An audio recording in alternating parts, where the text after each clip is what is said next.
de las glomerulopatías, fundamentalmente tenemos 6 tipos, ¿no? Estas son las que habíamos mencionado. Esta es glomerulopatía con cambios mínimos, las glomerulonefritis mesangial, las glomerulosclerosis focal segmentaria, las glomerulopatías membranosas, las glomerulonefritis membranoproliferativas y finalmente las glomerulonefritis rápidamente progresivas.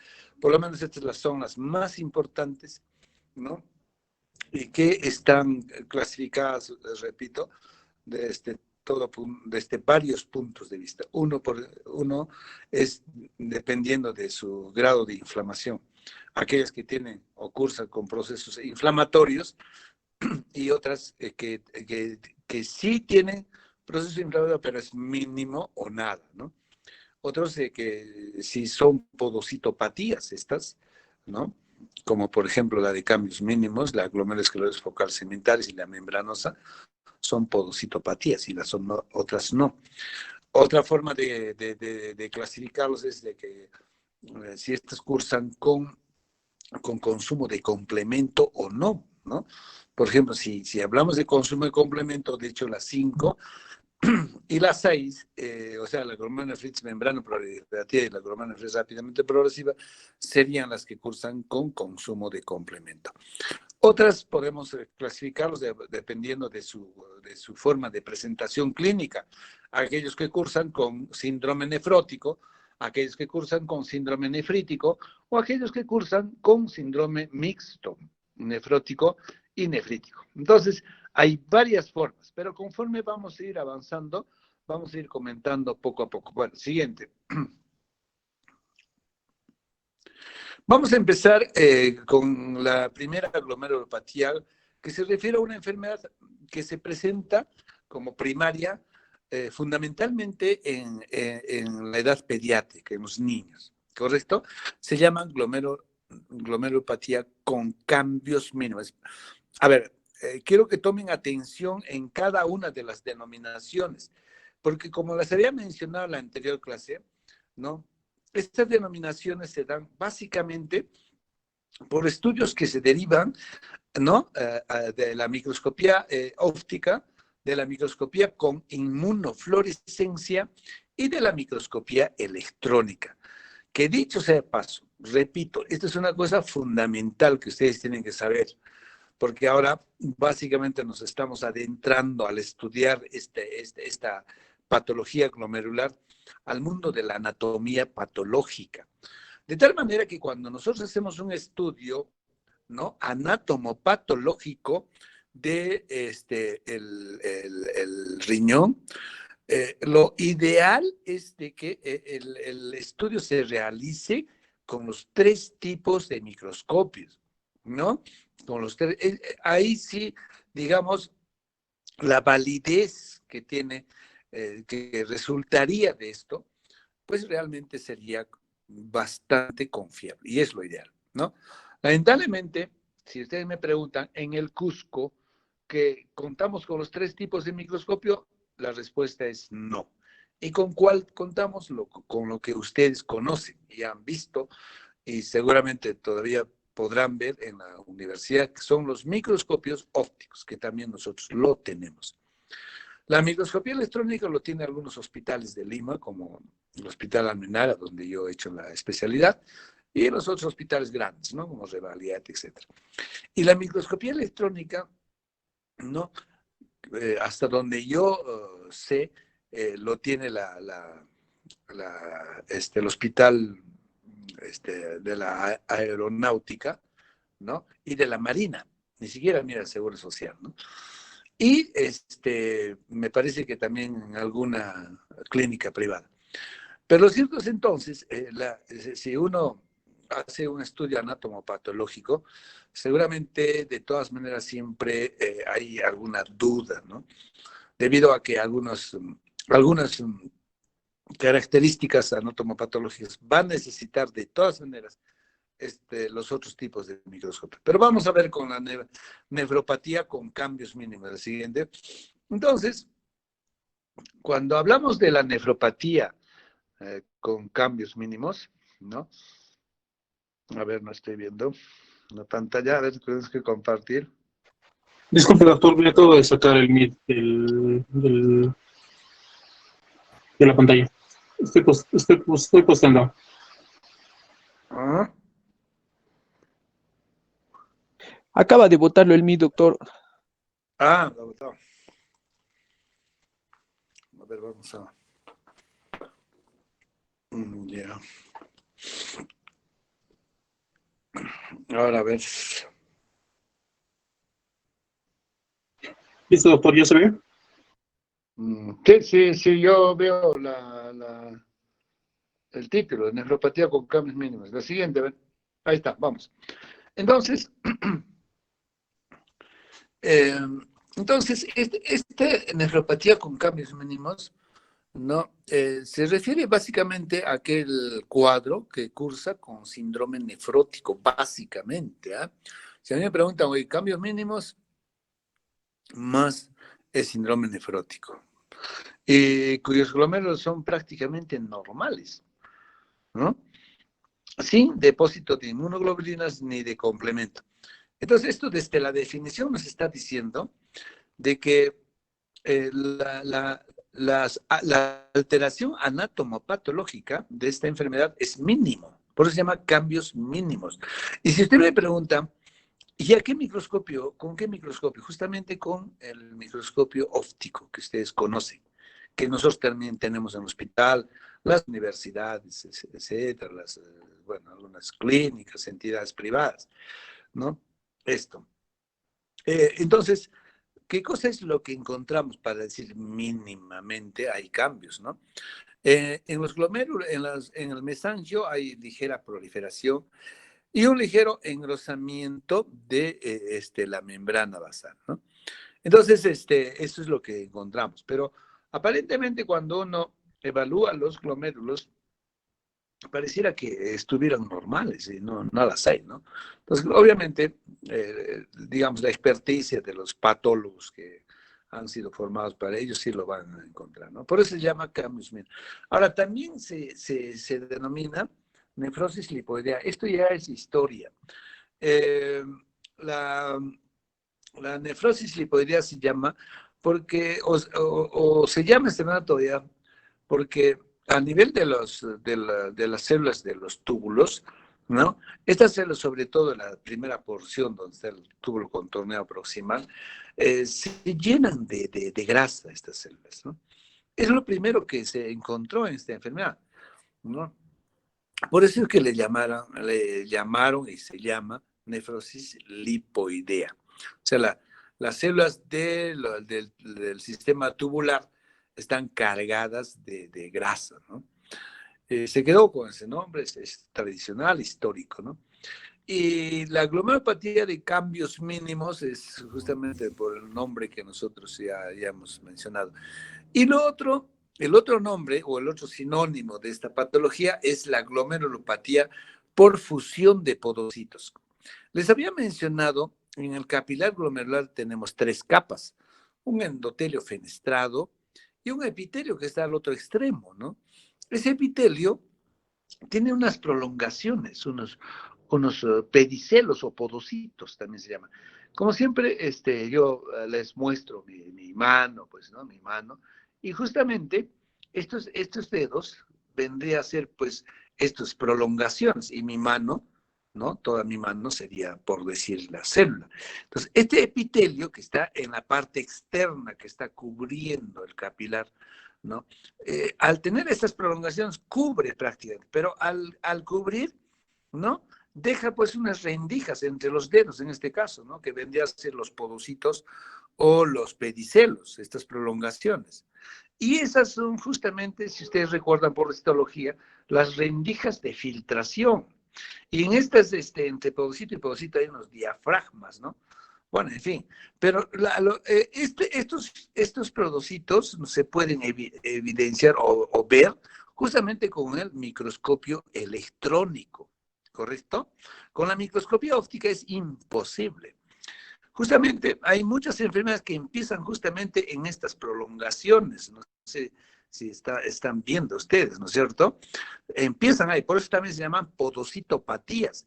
Esta enfermedad justamente de este cambios mínimos que, dicho sea de paso, es una enfermedad casi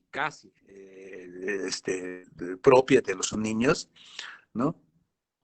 Es que la característica que se va a ver en la microscopía electrónica es de que estos dedos, o sea, estos podocitos se van a fusionar, Entonces, se supone que hay, ¿no? Estas rendijas de filtración, ¿no? Se va a aperturar más y se va a perder mucho más, en este caso, de elementos como las proteínas, ¿no? Por eso se llama fusión de podocitos, o sea, o estas dos se podrían y esto aperturar. Entonces, eso se va a ver justamente con el microscopio electrónico. O sea, para que nosotros podamos diagnosticar básicamente en este de cambios mínimos, necesitamos el microscopio óptico y el microscopio electrónico. Siguiente. Ahora, desde el punto de vista epidemiológico, ¿no? La presentación es fundamentalmente en niños, ¿correcto? Si de alguna patología se tiene que recordar desde el punto de vista renal o nefrológico en niños, es justamente cambios mínimos, que se presenta con síndrome nefrótico. Dicho de otra forma, niños con síndrome nefrótico, hasta que no se demuestre lo contrario, es nefropatía por cambios mínimos. O también se llama, ¿qué cosa? Glomerulopatías por fusión de podocitos, o también llamado pedicelos o pies de podocitos. ¿Correcto? Entonces, es una enfermedad, ¿no? Casi, no estoy diciendo es solo de niños, es mucho más la presentación en niños. Pero estamos hablando de las glomerulopatías primarias. Cuidado, porque también hay cambios mínimos secundarios a otras enfermedades, ¿ya? A otras enfermedades, como por ejemplo los linfomas que ustedes están estudiando en hematología, los linfomas de Hodgkin y no Hodgkin, por ejemplo, ¿no? O el uso, ¿no? De algunos antiinflamatorios, los AINES, por ejemplo, puede producir, ¿no? Glomerulopatía con cambios mínimos. Esas son causas, digamos, secundarias, ¿no? Pero las primarias es casi patrimonio de presentación de niños. También puede presentarse a cualquier edad, puede incluso en ancianos, pero serán pues raramente, ¿no? Entonces, es una enfermedad de niños.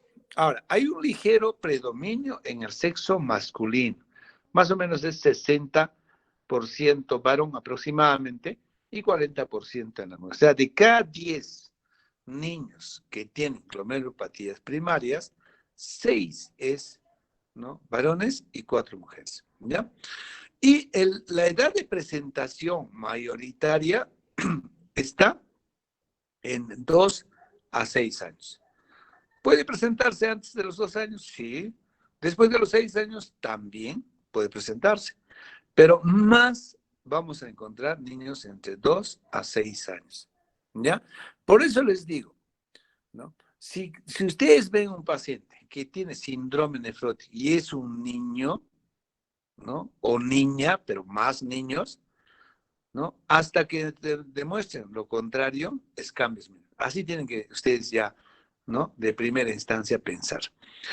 El 75% de los pacientes se presentan de la nada, o sea, no tienen ningún problema, nada de que algo les esté alertando. Un 25% se va a presentar con un cuadro previo sobre todo de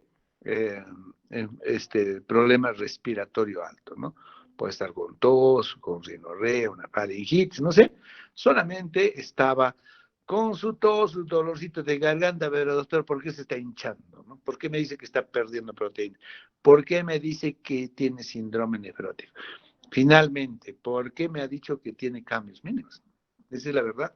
Entonces, pero un gran porcentaje va a ser precedido de la nada, o sea, ningún síntoma, nada que alerte que este niño va a empezar a presentar cambios mínimos. Siguiente.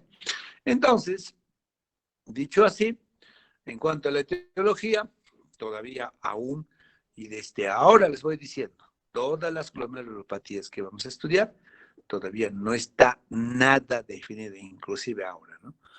Es controvertido, claro, ustedes me dirán, pero ahorita acaba de decir que es fusión de podocitos, pero hay algunas cosas que se piensa que podría tener también otra causa, ¿no? Ahora, cuando hacemos un estudio de inmunofluorescencia, o sea, el microscopio con inmunofluorescencia, es negativa y no se observan depósitos, digamos, específicos, peculiares para esta enfermedad, nada que lo caracterice, ¿no? Ahora, la membrana basal no muestra alteraciones como las otras. Se acepta que la anomalía fundamental consiste en la pérdida de las cargas fijas negativas, ¿no? Los polianions. Si ustedes recuerdan, la carga de la pared capilar, ¿no? De los capilares de este glomérulo, tienen carga negativa, ¿no? Se llaman los polianiones, ¿correcto? Polianiones. Y mira, justamente les decía, ¿por qué se presentaría esta fusión de podocitos? ¿Se acuerdan de lo que les decía? Que estos dedos se fusionen, se junten, ¿no? Entonces, pareciera que pierden la carga negativa. Y si aparece carga positiva, ¿no? Entonces va a haber una atracción entre la carga positiva con la negativa. Y eso al atraerse, justamente se van a fusionar esos dedos, ¿no? Se van a fusionar. Y obviamente las rendijas se van a aperturar. Entonces, esa es una teoría, una hipótesis bien fuerte en esta enfermedad. Entonces, si ustedes preguntan, ¿no? ¿Por qué podría producirse esta enfermedad? Es por fusión de podocitos. Siguiente, ¿no? Entonces, eso es lo que pasa.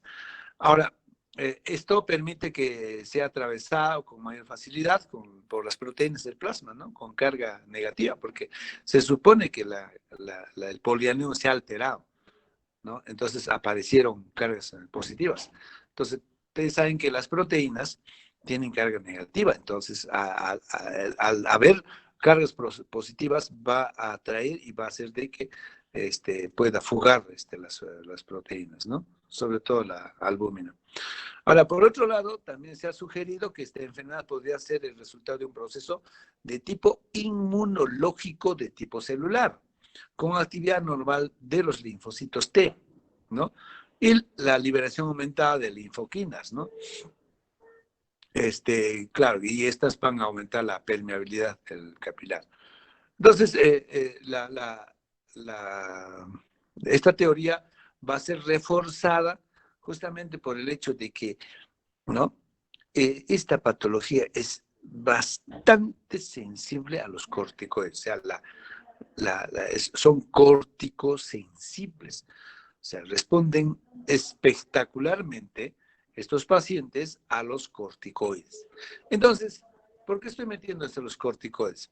Al decir de que podría ser el resultado de un proceso inmunológico de tipo celular, estamos hablando de un proceso de tipo inflamatorio. Y si yo doy entonces corticoides al desinflamar, entonces sería, acá el tema es más de tipo inmunológico, ¿no? Con proliferación o actividad anormal de los linfocitos T. Entonces, esta teoría justamente es reforzada por esto, debido a que responden bien a los corticoides. Siguiente. También, por otro lado, se piensa, se cree que el siguiente, ¿no? Podría, ¿no? Estar asociado con atopías, ¿no? Y otras manifestaciones alérgicas. Esto, sobre todo, se ha visto porque podrían aparecer, ¿no? Síndrome nefrótico por cambios mínimos después de que los pacientitos hayan sido inmunizados, ¿no? Entonces, en este caso, se sugiere que esta respuesta inmunológica puede ser mediada por anticuerpos anafilácticos o reagínicos, ¿no?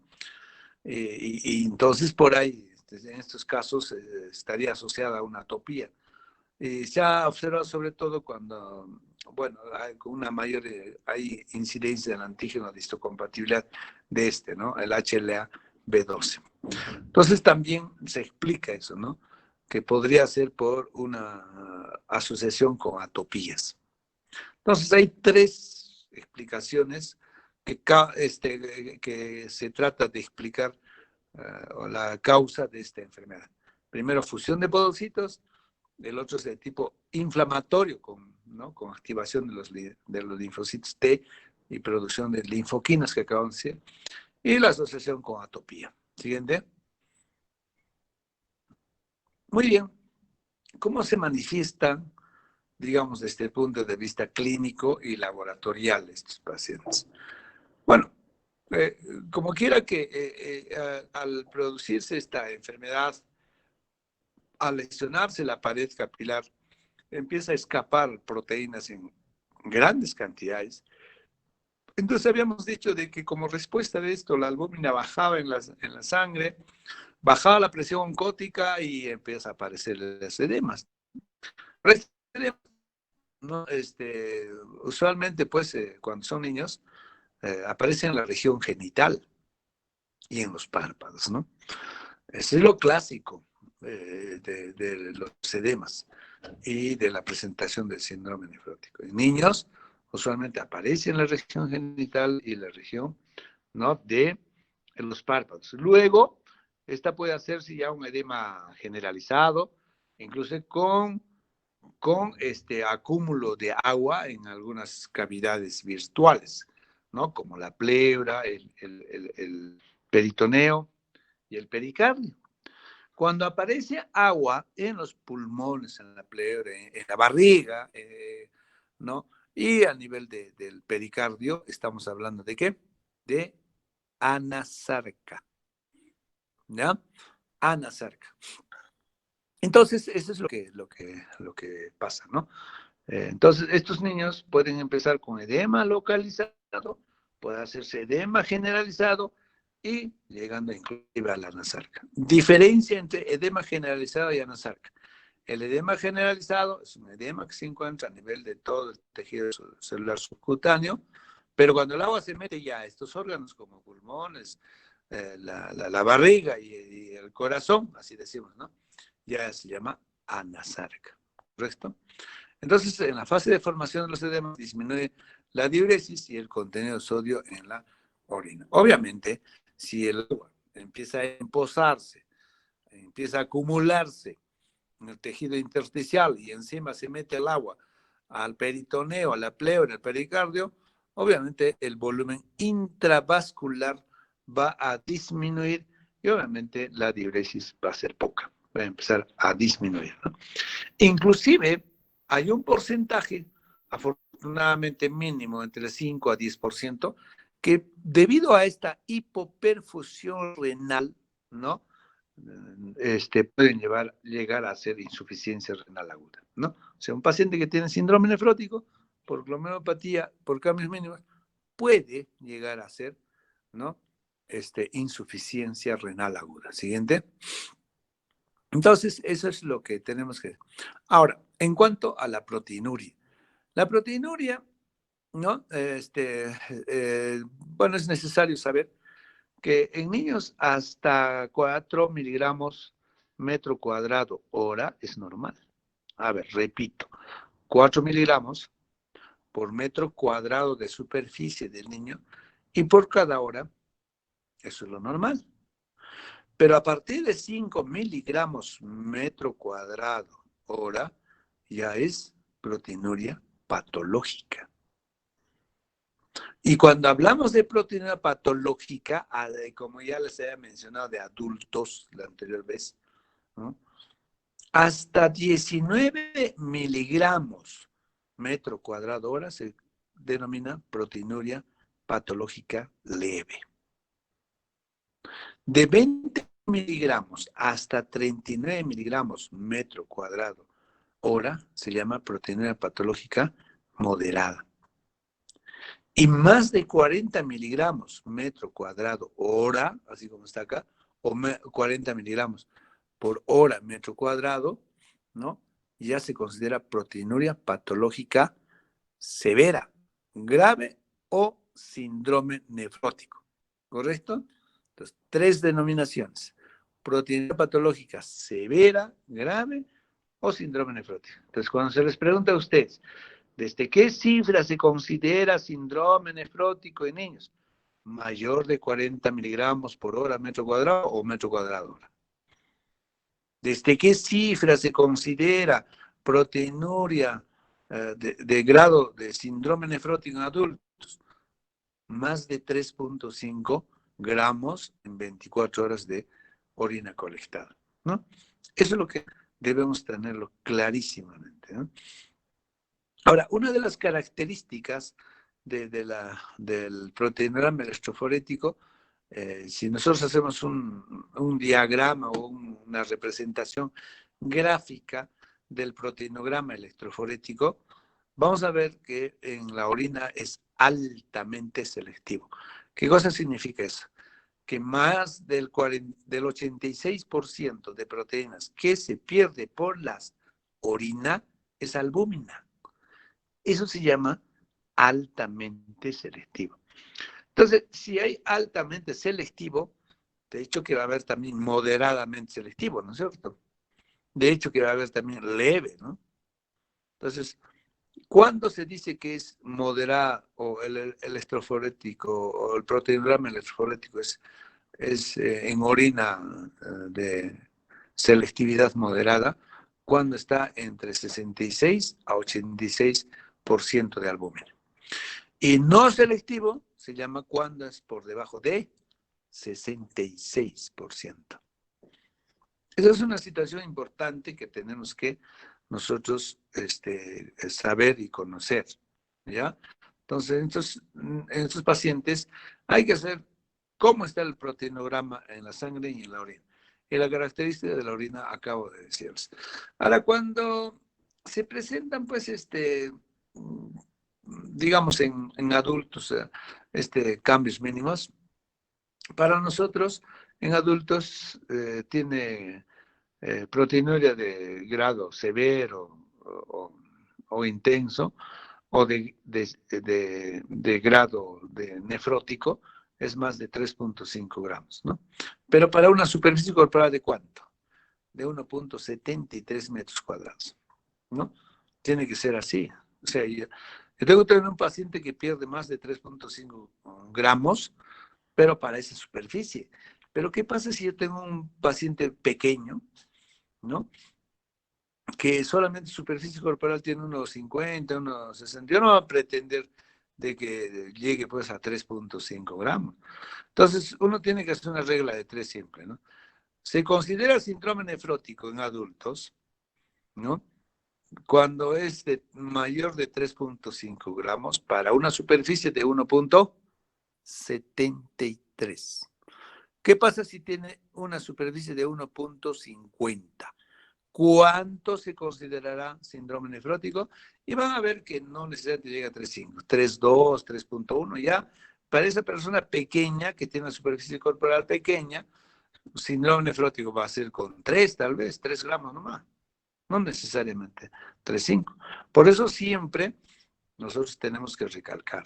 Cuando me dicen, a ver, ¿cuál es la característica de la proteinuria cuantitativamente hablando? Para considerar síndrome nefrótico en adultos, ¿qué tengo que decir?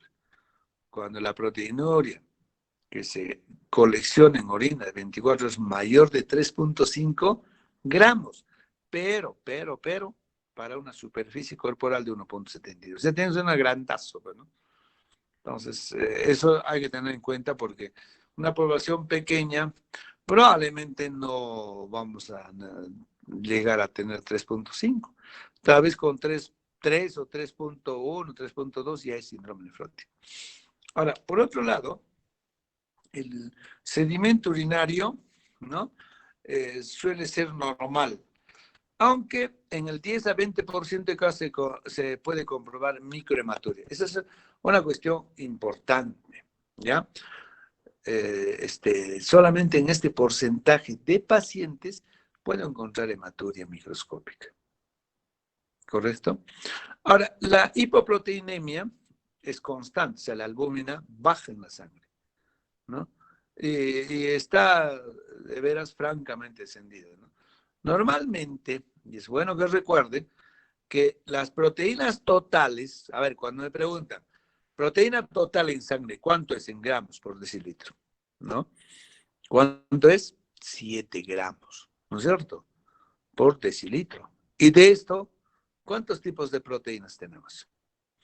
2 tipos, albúmina y globulinas. ¿Y de albúmina cuánto tenemos promedio? 4.5. ¿Estamos, no es cierto? Más menos 1. De 4.5, lo normal albúmina es de 3.5 hasta 5.5, ¿no es cierto? ¿No? Pero promedio es 4.5. ¿Y cuánto es globulina? 2.5. Promedio, más menos 1 también. Entonces, si yo tengo albúmina de 4.5 y globulina de 2.5, total es 7, ¿no es cierto? Es bueno que sepan esto porque van a encontrar albúminas en la sangre de 2. Oye, ¿cuánto es lo normal? Ah, no sé. Va a encontrar albúmina de 1.8. Oye, está una albúmina en el suelo, ¿no? Entonces, si yo tengo albúmina en el numerador 4.5 y globulina en el denominador 2.5, si yo divido 4.5 entre 2.5, es 1.8. ¿Qué quiere decir? Que la relación albúmina-globulina es de 1.8. Si a usted le pregunta cuál es la relación AG, A es albúmina, G es globulina, ustedes dirán es 1.8. Pero si eso se altera, o sea, no, es mucho más en el numerador, obviamente, la relación va a ser mayor. O al revés, ¿no? Si el paciente está con una albúmina en el suelo, 1.5 vamos a poner, y la globulina está normal, entonces, ¿qué ha pasado? Se ha invertido. Entonces, la relación albúmina-globulina debe ser 1.8. Eso es lo normal. Son tips que les estoy alcanzando para que ustedes lo tengan en cuenta, ¿no? Ahora que estamos hablando de este cuadro patológico caracterizado como síndrome nefrótico. ¿Ya? Entonces, la hipoproteinemia o fundamentalmente hipoalbuminemia es constante y esta se desciende, pues, francamente, ¿no? Como dice esto. ¿Debido a qué? Debido a que este paciente está perdiendo gran cantidad de, ¿qué? De proteínas, ¿no es cierto? Y como tal se ha perdido gran cantidad de proteínas, la sangre está con poca proteína. Y entonces la presión oncótica ha bajado. Y entonces el agua sale, ¿no? Como siempre les digo, como de un tubo con muchos huequitos, ¿no? A los costados y el agua se sale afuera. Y entonces, ¿qué cosa va a producir? Edema. Ya les he dicho, en las ramas del edema, la edema si se hace en todo el cuerpo, se llama edema generalizado, y si se mete esa agua buscando un pozo donde acumularse, porque es la verdad, el agua busca dónde acumularse. Cuando llueve, ¿no es cierto? En tiempo de lluvias, ¿qué pasa en las calles? Empieza a hacerse riachuelo.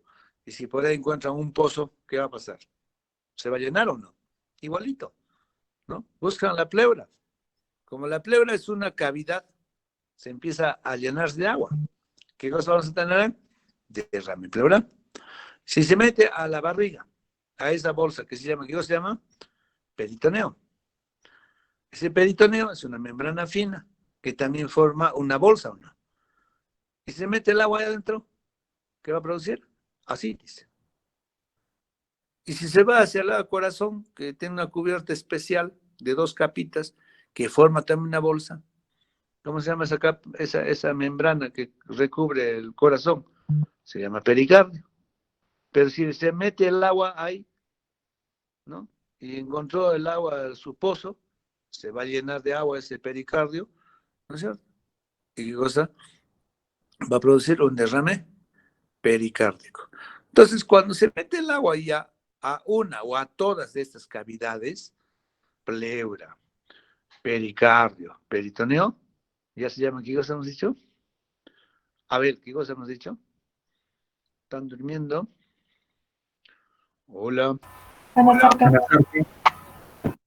¿Qué cosa? Anasarca. Cuando el agua se mete a estas cavidades, ¿qué cosa se llama? Anasarca, doctor. Anasarca, correcto. Entonces, ya ustedes ya no tienen que ya estar dudando cuándo es edema, cuándo es edema generalizado, cuándo es anasarca y por qué el agua se sale, por qué busca un pozo, dónde estarían esos pozos, etcétera, ¿no? Entonces, si ustedes agarran a un paciente que está lleno de agua, está hinchado de la cara hasta los pies, o dice, oye, ¿habrá agua acá? Señor, échese a ver. Hoy la barriga está llena de agua. Acá hay ácidos. ¿Qué cosa van a poner? Síndrome de, ¿qué cosa van a decir? Anasarca. Es una anasarca, punto.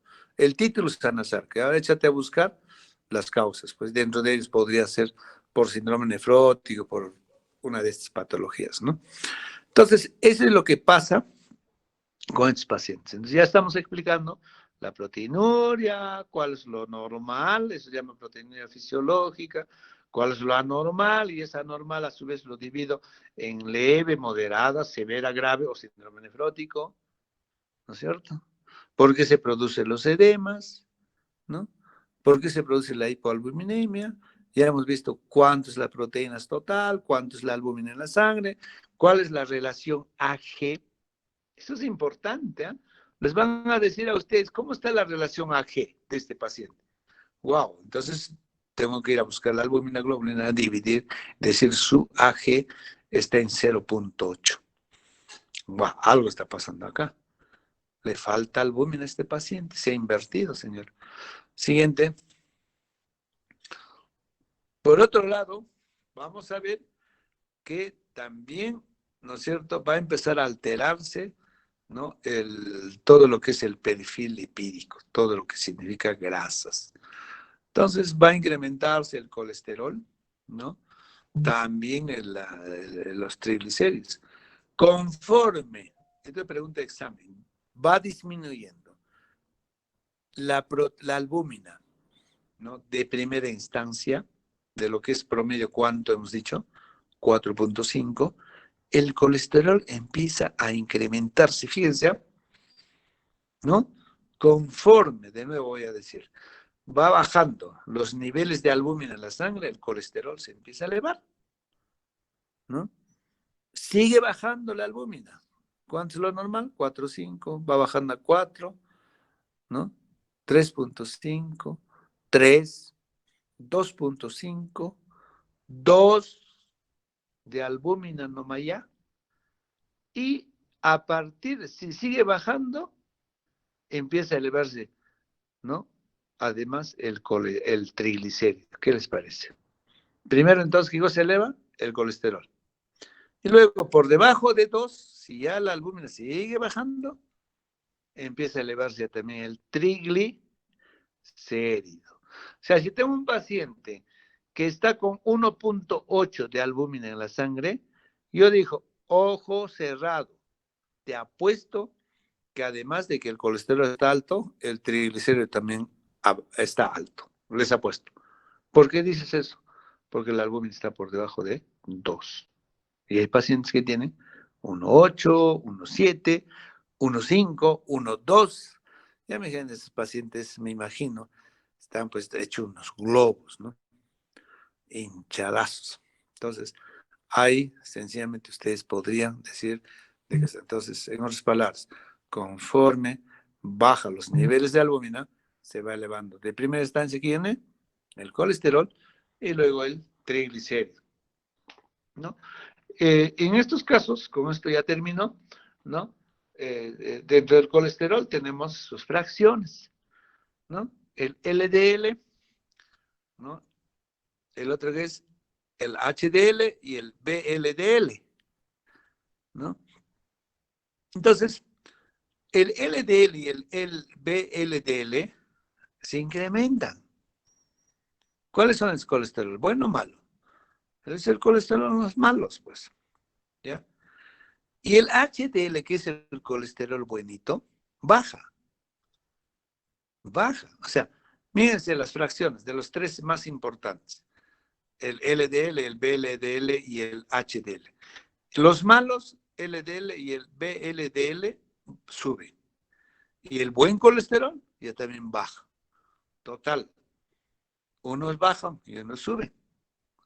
Entonces, estaría bien decir, hoy hay una hiperlipidemia, hipercolesterolemia, hipertrigliceridemia, o el otro ya también ha bajado, pero ¿cómo hago? Mejor hablo de dislipidemia. ¿Están de acuerdo? Mejor hablo de dislipidemia. Entonces ahí sí voy a decir que hay algunos tipos de grasa que ha bajado y otras que han subido. Entonces mejor hablo de dislipidemia. ¿Se acuerdan cuando les dije cuáles son las características del síndrome nefrótico al inicio? Fundamentalmente se caracteriza, o los criterios para diagnosticar síndrome nefrótico, hemos dicho, proteinuria, hipoalbuminemia, edema y acá dislipidemia. Con esos 4 hago diagnóstico de síndrome nefrótico. ¿Correcto?